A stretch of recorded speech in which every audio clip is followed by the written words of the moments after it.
क्या आप जानते हैं कि आज़ादी के 75 साल बाद भी बिहार और उत्तर प्रदेश में एक बड़ी जाति है जो मेहनत तो सबसे ज़्यादा करती है, लेकिन आर्थिक स्थिति में सबसे पीछे खड़ी है। ये जाति है पासवान समाज। आज हम बात करेंगे पासवान जाति की आर्थिक स्थिति की और तुलना करेंगे ओबीसी और सामान्य जातियों से। आपको ऐसे तथ्य और कहानियां मिलेगी जो शायद आपने पहले कभी न सुनी हो।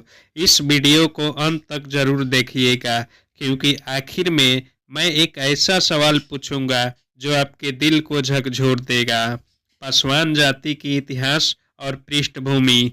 दोस्तों, अगर हमें पासवान जाति की आर्थिक स्थिति को समझना है तो हमें थोड़ा पीछे जाकर इतिहास देखना होगा। पासवान समाज का इतिहास बहुत पुराना है। कहा जाता है कि ये लोग मूल रूप से योद्धा और सुरक्षा करने वाले समुदाय से जुड़े थे। गांव की रक्षा करना, लोगों की सुरक्षा करना, यही इनका काम माना जाता था। इसी वजह से इनका नाम पड़ा पासवान जाति, यानी पास की रक्षा करने वाला। लेकिन जैसे जैसे समाज की संरचना बदली, वैसे वैसे इनकी भूमिका भी बदलती गई। मुगल काल और फिर अंग्रेजों के समय में जब जमींदारी व्यवस्था आई तो पासवान समाज को धीरे धीरे जमीन और संसाधनों से दूर कर दिया गया। सोचिए, जिस जाति ने कभी गांव की सुरक्षा की, वहीं आज अपनी रोजी रोटी के लिए दूसरे के खेती में मजदूरी करने पर मजबूर हो गई। आज भी बिहार, उत्तर प्रदेश, झारखंड और नेपाल के तराई इलाके में पासवान समाज की बहुत बड़ी आबादी है। लेकिन दुख की बात यह है कि इनकी पहचान अब ज्यादातर खेतिहर मजदूर, रिक्शा चालक, दिहाड़ी मजदूर या छोटे मोटे काम करने वाले गरीब वर्ग के रूप में होती है। क्यों? क्योंकि इतिहास में कभी इनको जमीन मालिक नहीं बनने दिया गया। जमीन और संसाधन जिनके पास थे वहीं आके बढ़े, और जिनके पास कुछ नहीं था वे और पीछे चले गए। अब बात खुद सोचिए, अगर किसी परिवार के पास जमीन ही न हो तो वह पढ़ाई पर खर्च कैसे करेगा, बच्चों को कॉलेज कैसे भेजेगा, और जब शिक्षा ही नहीं मिलेगी तो अच्छी नौकरी और तरक्की कहाँ से आएगी। यही कारण है कि पासवान जाति के लोग आज भी आर्थिक रूप से सबसे कमजोर तबके में गिने जाते हैं। इतिहास के जंजीरों ने इन्हें बांध दिया और आज भी ये लोग उसी संघर्ष से जूझ रहे हैं। लेकिन दोस्तों, ये तो सिर्फ शुरुआत है। आगे हम देखेंगे कि शिक्षा, रोजगार और कमाई में पासवान समाज कहाँ खड़ा है, और ओबीसी व सामान्य जातियों से उनकी तुलना कैसी है। अब आते हैं पार्ट 3 पर, पासवान समाज की शिक्षा और रोजगार के बारे में। दोस्तों, हम बात करते हैं उस चीज की जो किसी भी समाज की तरक्की में सबसे बड़ी कुंजी है, शिक्षा और रोजगार। पासवान समाज की सबसे बड़ी समस्या यही है कि शिक्षा तक इसकी पहुंच बहुत कम है। आंकड़ों की बात करें तो जहां सामान्य जातियों में साक्षरता दर 70 से 80% तक पहुंच चुकी है, वहीं पासवान समाज की साक्षरता दर कई जगहों पर अभी भी 50% से कम है। अगर यह सिर्फ आंकड़े नहीं है, यह हकीकत है। गांव में आप देखेंगे कि बहुत सारे बच्चे 8वीं या 10वीं तक के स्कूल पूरा नहीं कर पाते। क्यों? क्योंकि घर की आर्थिक स्थिति इतनी कमजोर है कि बच्चों को पढ़ाई की बजाय उन्हें कमाने के लिए भेजना पड़ता है। सोचिए, एक बच्चा जिसकी उम्र खेलने और पढ़ने की है, वह ईंट भट्ठे पर काम कर रहा है या किसी दुकान पर नौकर बन गया है। जैसे हालात में उस परिवार से आप कैसे उम्मीद करेंगे कि उनका बेटा या बेटी डॉक्टर या इंजीनियर, अफसर बनेगा। इसी तरह अगर हम ओबीसी समाज की बात करें तो उनमें से कई जातियों ने शिक्षा को अपनाया और आज अच्छे खासे बिजनेस और नौकरियों तक पहुंच गए। समस्या सामान्य जाति की बात करें तो उनके पास पहले से ही जमीन, पैसा और स्कूल कॉलेज की सुविधा थी। लेकिन पासवान समाज के युवाओं का बड़ा हिस्सा आज भी दिहाड़ी मजदूरी, रिक्शा चलाने, सुरक्षा गार्ड या छोटे मोटे कामों में उलझा हुआ है। और यही वजह है कि रोजगार में भी पासवान समाज पिछड़ा हुआ है। सरकारी नौकरी में इनकी हिस्सेदारी बहुत कम है। ज़्यादातर लोग या तो खेत या रिक्शे चलाते हैं या शहरों में जाकर चौकीदार और मजदूर बनते हैं। तो दोस्तों, साफ है कि पासवान समाज शिक्षा और रोजगार में अभी भी बहुत पीछे है और यही कमी इनको आर्थिक स्थिति को और बिगाड़ती है। लेकिन उसकी तस्वीर तब और साफ होती है जब हम इनकी तुलना ओबीसी और सामान्य जातियों से करते हैं, क्योंकि वही तुलना बताएगी कि पासवान समाज कहाँ खड़ा है और क्यों पिछड़ा है। पार्ट 4, पासवान समाज की आर्थिक तुलना, पासवान बनाम ओबीसी और सामान्य जाति। दोस्तों, अब आते हैं सबसे अहम सवाल पर, आखिर पासवान समाज की आर्थिक स्थिति ओबीसी और सामान्य जातियों की तुलना में कैसी है। यहाँ हमें 3 तस्वीर एक साथ देखनी होगी। पहला है ओबीसी वर्ग की तस्वीर। ओबीसी वर्ग में यादव, कुर्मी, कोयरी जैसी जातियां आती है। इन जातियों में पिछले 30 से 40 सालों में शिक्षा, राजनीति और व्यापार पर पकड़ बनाई। यादव समाज ने खेती और दूध बैमा साहब बिजनेस को मजबूत किया। कुर्मी और कोयरी जातियों ने जमीन, सब्जी और अनाज के व्यापार में तरक्की की। राजनीतिक सत्ता में भी इन जातियों का प्रभाव है। नतीजा यह हुआ कि इनकी आर्थिक स्थिति पासवान समाज से कहीं ज्यादा मजबूत हो गई। 2, सामान्य जाति की तस्वीर। अब आइए सामान्य जाति पर नजर डालते हैं। ब्राह्मण, राजपूत, कायस्थ जैसे समाजों के पास पहले से ही जमीन और शिक्षा का फायदा था। अंग्रेजों के समय से ही इनकी पहुंच नौकरियों और प्रशासन तक रही।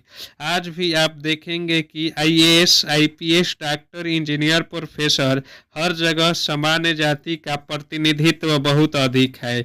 इनके पास जमीन, पूंजी, नेटवर्क तीनों है और यही कारण है कि इनकी आर्थिक स्थिति सबसे मजबूत है। नंबर 3, पासवान समाज की तस्वीर।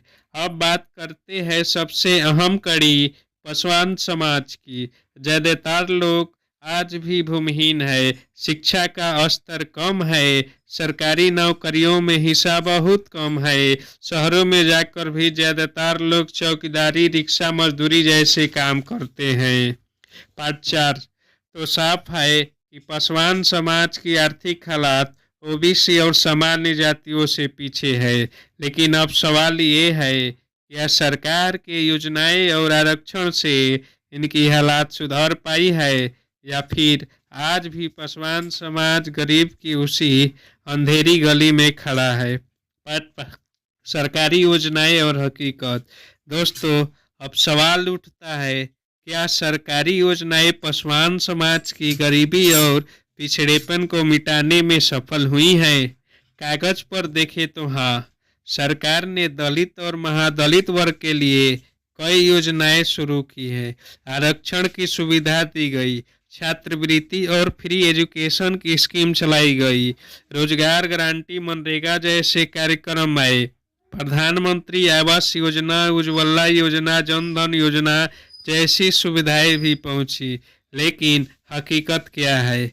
हकीकत यह है कि पासवान समाज का बड़ा हिस्सा इन योजनाओं तक सही से पहुंच ही नहीं पाता है, क्योंकि या तो जानकारी की कमी है या फिर बीच में भ्रष्टाचार का दीवार बनकर खड़ा हो जाता है। सोचिए, अगर किसी गरीब परिवार को छात्रवृत्ति मिले ही नहीं, अगर नौकरी का रिजर्वेशन सिर्फ फाइलों में रह जाए, अगर सरकारी योजनाओं का पैसा दलालों के जेब में चला जाए, तो उस परिवार की हालात कैसी सुधरेगी?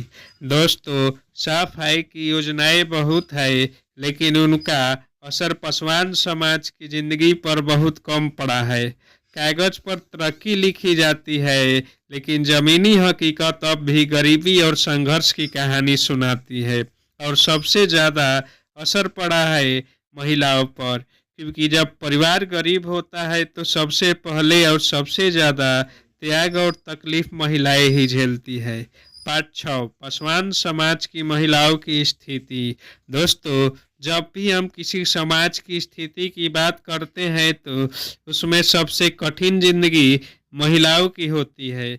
पासवान समाज की महिलाओं की जीवन आज भी संघर्ष और तकलीफ से भरा हुआ है। यह महिलाएं खेतों में पुरुषों के बराबर काम करती है, ईंट भट्टों पर मजदूरी करती है, घर का बोझ उठाती है, लेकिन इसके बावजूद इन्हें समाज में इज्जत और बराबरी नहीं मिली।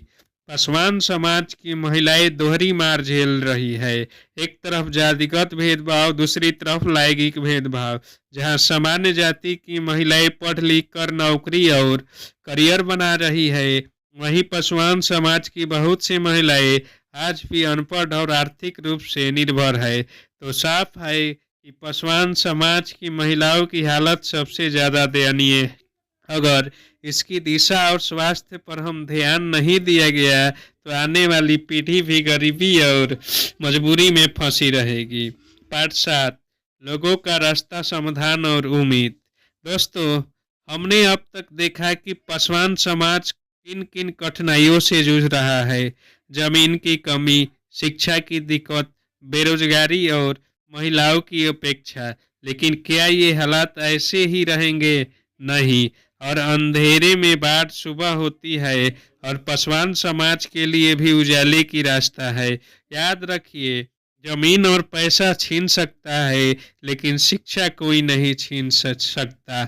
शिक्षा उनका हथियार, सबसे पहला रास्ता है शिक्षा। अगर पासवान समाज अपने बच्चों को पढ़ा लिखा दे, चाहे मुश्किल हालात में भी, तो आने वाली पीढ़ी गरीबी की जंजीर तोड़ सकती है। याद रखिए दोस्तों, जमीन पैसा छीन सकता है, लेकिन शिक्षा कोई नहीं छीन सकता। दूसरा है सामाजिक एकता और आत्मसम्मान। दूसरा रास्ता है एकता और आत्मसम्मान। जब तक पासवान समाज खुद को कमजोर समझेगा, कोई भी उनकी हालत नहीं सुधार पाएगा। लेकिन यह समाज एकजुट होकर अपने हक के लिए खड़ा आ जाए तो बदलाव जरूर मिलेगा। तीसरा है सरकारी योजनाओं की सही पहुंच। तीसरा रास्ता है सरकार की योजनाओं का सही काम लेना। यानी आज कई स्कीम है, छात्रवृत्ति, आवास योजना, रोजगार गारंटी। जरूरत है पासवान समाज के लोग मिलकर इनको फायदा उठाए, किसी दलाल या भ्रष्टाचार के जाल में ना फंसे। अब पार्ट 8। तो दोस्तों, अब सवाल आपसे है, क्या मेहनतकश पासवान समाज को सिर्फ मजदूर बने रहना चाहिए या उन्हें भी बराबरी का हक मिलना चाहिए? आपकी राय क्या है?